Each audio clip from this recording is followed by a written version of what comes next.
Ayan, chicken. Ayan po, chicken. Ayan, chicken. Ayan po, chicken po.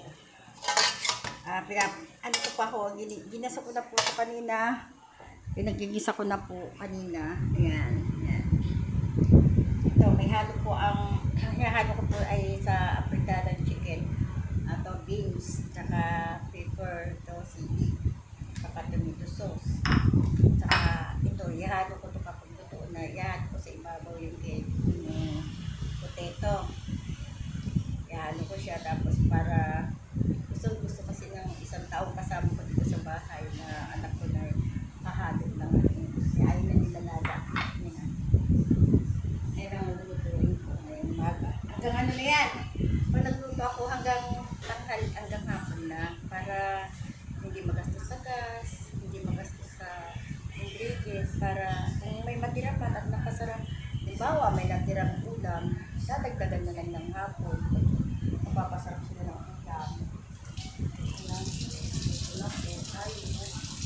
Ito tayo ng ano. Ito po ako.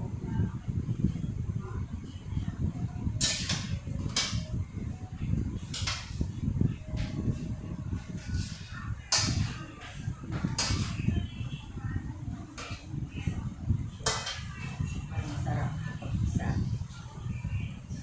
Ayan na po. Kailangan isa muna.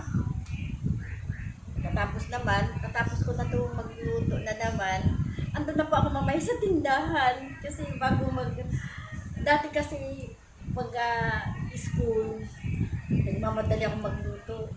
Kasi nilalabas ng alas 12. Ngayon, hindi na ako nagmamadali. Kasi ang labasan ko ay alas 3 na ng estudyante. Kaya nakakaluto ako ng maayos.